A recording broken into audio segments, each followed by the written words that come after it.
બનાવવાના છે તે છે આપણે સેવડો બનાવવાનો છે। કેળાનો સેવડો કઈ રીતના બનાવવાનો છે, બાળકોના ફેવરેટ બનશે અને તમારા બધાને પણ ત્યારે નહીં ખાતો હોય તેવો છે આપણે સેવડો બનાવીએ છીએ। તો ચોક્કસ જોશો અને ફરાળી સેવડો છે એટલા માટે થઈને આપણે ઉપવાસમાં તેને યુઝ કરી શકીએ છીએ। જેથી કરીને જોવા માટે બ્લોગમાં કન્ટિન્યુ રહેજો। નવા હોય તો ચેનલ સબસ્ક્રાઈબ કરી દેજો, લાઈક કરી દેજો, શેર કરી દેજો અને કોમેન્ટમાં બતાવજો તમને આ વિડીયો કેવો લાગે છે। આપણે આજે કેળાની છે તે સેવડો બનાવવાના છે। તો કઈ રીતના બનાવો, કાચા કેળાનો સેવડો જે બજારમાં મળે છે તેવો તેના માટે થઈને જોવા માટે થઈને બ્લોગમાં કન્ટિન્યુ રહેજો। અને તેના માટે થઈને આપણે જો આ રીતના આપણે છે તે કેળા લઈ લીધા છે, કાચા કેળા આવે છે તે લીધા છે ને હવે છે તેને હવે આપણે પહેલાં તો આપણે તેની સાલ પાડી નાખશું। આ રીતના એક સાથે આપણે બધાની સાલ નહીં પાડીએ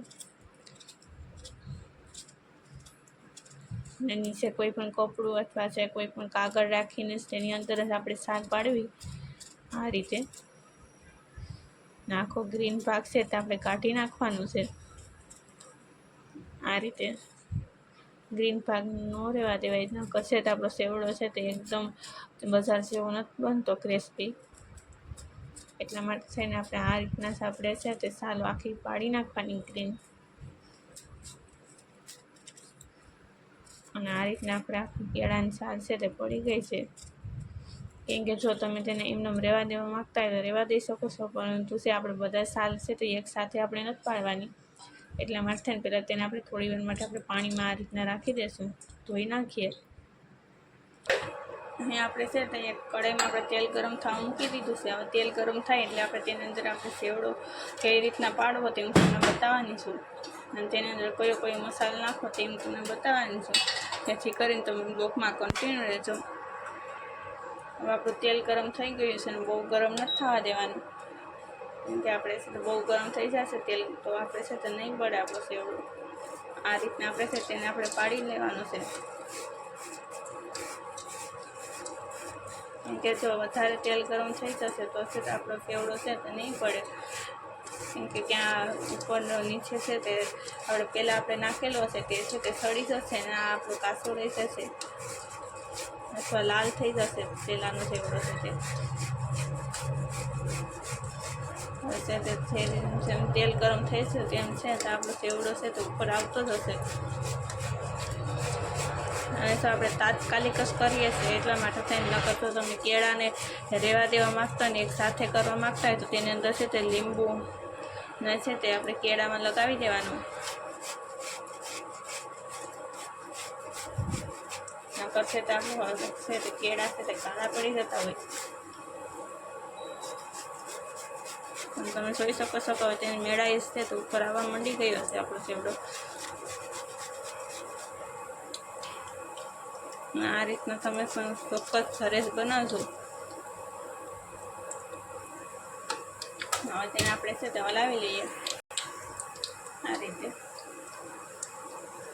કે તમે જોઈ શકો છો કે તેને આપણે છે તે કરો છે ખાવા દેવા માટે થઈને તેને આપણે છે ગેસની ફ્લેમ છે તો આપણે મીડિયમ રાખીને જ આપણે કરવાનું। હાઈ ફ્લેમ ઉપર કરીએ તો છે તે લાલ થઈ જાય છે, પરંતુ છે તે આપણો સેવડો છે તે પરફેક્ટ બનશે નહીં ક્રિસ્પી। તમે જોઈ શકો છો કે છે તેની મેળાએ છે ત્યાં આપણો સેવડો છે તે ઉપર આવી ગયો છે। હજુ છે તેને આપણે સળવા દેવાનું છે, કેમ કે છે તે આપણે જેમ તેને સળવા દેશું તેમ ક્રિસ્પી થઈ જશે। એટલા માટે થઈને તેને આપણે સળવા દઈએ થોડી વાર માટે। અને તેનો કલર પણ તમે જોઈ શકો છો કે કાળો જરાય નથી પડ્યો, કેમ કે આપણે તાત્કાલિક જ કરીએ છીએ એટલા માટે થઈને કાળો ન પડે, પછી આપણે તેને રહેવા દઈએ તો છે તે કાળો પડી જાય છે, પણ તેની અંદર લીંબુ છે તે લગાવીને રાખો તો છે તે કાળો નથી પડતો। એટલા માટે થઈને જો તમે લીંબુ એક સાથે તમારે સેવડો બનાવવાનો હોય તો તમે છે તો કેળાને છે તે લીંબુ લગાડી દેવાનું, પછી બધાની સાલ પાડતી જવાની તો વાંધો ન આવે, નકર તો એક એક કરતે છે તે કરી નાખવાના। એટલે આપણે તેને આપણે હલાવશું એટલે છે તેની મેળાએ છે તે એકદમ ક્રિસ્પી થઈ જશે, કે આપણે પલટાવવાની જરૂર નહીં પડે તો આ રીતે હલાવશું તો।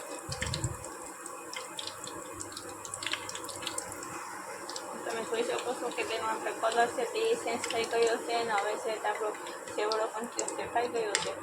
તમે જોઈ શકો છો તેનો અવાજ આવે છે એટલે આપણો પરફેક્ટ સેવડો છે તે બની ગયો છે। તો તેને આપણે છે તે કાઢી લઈએ એક બાઉલની અંદર એ બધું છે સેવડાને આપણે આ રીતના આપણે કરી નાખીએ તો સેવડા આપણે બનાવી લઈએ આ રીતે। હવે તમે જોઈ શકો છો કે આપણો સેવડો છે તે સારી રીતના તરાઈ ગયો છે અને એકદમ ક્રિસ્પી એવો સેવડો આપણો રેડી થઈ ગયો છે. તો હવે આપણે સિંગને આપણે શેકી લઈએ. હવે આપણે છે તેને આપણે સિંગને શેકવાની છે. તો તેના માટે થઈને આપણે તેલ ગરમ હોય છે ત્યારે જ આપણે તેની અંદર છે આપણે સિંગ છે તો આ રીતના આપણે થાળામાં આપણે લઈ લીધી છે. આપણે 1 વાટકી જેટલી પગ જેટલી અથવા 1 વાટકી જેટલી આપણે સિંગ લીધી છે. તો તેને આપણે અંદર નાખી દઈએ આ રીતે. હવે તેને આપણે શેકાવા દઈશું. કેમ કે જો આપણે તેને આપણે તરા છે સિંગ એટલે છે તે એકદમ છે તે થઈ જશે એટલે છે તે આપણી સિંગ છે તે શેકાઈ જશે, તરાઈ જશે એકદમ. એટલે સિંગ તરાતા છે તેના બિયા છે તે શેષ ફાટવા માંડી જતા હોય છે ત્યારે આપણી સિંગ છે તે પરફેક્ટ છે તે તરાઈ જશે. અને પછી છે તેને આપણે કાઢી લઈશું. પછી આપણે આગળ કયો મસાલો નાખવાનો છે તે હું તમને બતાવવાનું છું કે જેથી કરી છે તે બજારમાં મળે છે તેવું બની શકે છે. સિંગના ને સેવડો, કેળાનો સેવડો કઈ રીતના બનાવો. બટેકાનો સેવડો તો તમે ખાતો છો, કેળાનો સેવડો ક્યારેય નહીં ખાતો હોય. કોઈ ઓળખી પણ નહીં શકે કે આ બટેટાનો સેવડો છે કે કેળાનો છે તે. એટલા માટે થઈને તમે ચોક્કસ એક વખત બનાવશો. તમે જોઈ શકો છો કે આપણી સિંગ છે તમે શેકાવા માંડી ગઈ છે. થોડીક જ વારમાં આપણી સિંગ છે તે પરફેક્ટ શેકાઈ જશે. આ રીતે તમે જોઈ શકો છો. બસ હવે આપણી સિંગ છે તમે શેકાઈ ગઈ છે. તો તેને હવે આપણે છે બહાર કાઢી લઈએ આ રીતે. તેને આપણે છે તે આપણે જેમાં આપણે સેવડો ઓલો કરેલો છે તેની અંદર જ સેવડા નાખેલ છે તે જ વાસણની અંદર આપણે છે તે નાખી દઈશું સિંગને પણ આ રીતે. આ રીતના આપણે બધી સિંગને છે તે આપણે નાખી દઈએ સેવડાની અંદર. આપણે તમે જોઈ શકો છો કે આપણે સિંગ છે તેને પણ આપણે છે તે તરીને અંદર નાખી દીધી છે. તો હવે તેની અંદર છે તે આપણે કઈ રીતના મસાલો કરવાનો છે તે હું તમને બતાવું છું. કેમ કે તેને પહેલાં તો આપણે છે તો અડધી ચમચી જેટલો આપણે છે તે નમક એડ કરી દેવાનું આ રીતે. જેથી કરીને છે તો આપણો સેવડો છે તે એકદમ ખટ મીઠો બને છે. આપણે મીઠો સેવડો બનાવવાના છે એટલા માટે થઈને. કેમ કે તીખો સેવડો છે તે પણ આની અંદરથી તમે તે મસાલો નાખી દો છો ચટણીને તે ચાટ મસાલો તો તીખો બની જાય છે. ને હવે આ છે તો આપણે ખાંડ છે તે પીસેલી છે તે આપણે નાખી દઈએ. તો બહુ છે ગરમ હોય ત્યારે ન નાખવું અને છે તે બહુ ઠંડુ થાય ત્યારે પણ ન નાખાય. નકર છે તે આપણો બધી મસાલો છે તે એક્સેપ્ટ નથી થતો આપણે સેવડાની અંદર. એટલા માટે થઈને હવે આપણે આ રીતના બહુ ગરમ ન હોય ત્યારે આપણે કરવાનું. તેને આપણે આમ ઉપર નીચે કરશું એટલે છે તે આપણો સેવડો છે તે પરફેક્ટ છે તે મિક્સ થઈ જશે મસાલાની અંદર. અને આ રીતના કર્યા બાદ તેની અંદર ફરી પાછું છે તે આપણે મસાલાને નાખી દઈશું. કેમ કે ખાંડ છે તે આપણે પીસીને રાખી છે તે આપણે ફરી પાછી નાખી દઈએ એટલે છે તે આપણો પરફેક્ટ સેવડો બની શકે. એટલા માટે આ રીતે. અને જો તમે સેવડો છે તો આ રીતના બનાવો તો છે તે કાળો પણ નથી પડતો અને ફટાફટ આપણો સેવડો બની જાય છે. અને બજારમાં લેવાય ન જવો પડે.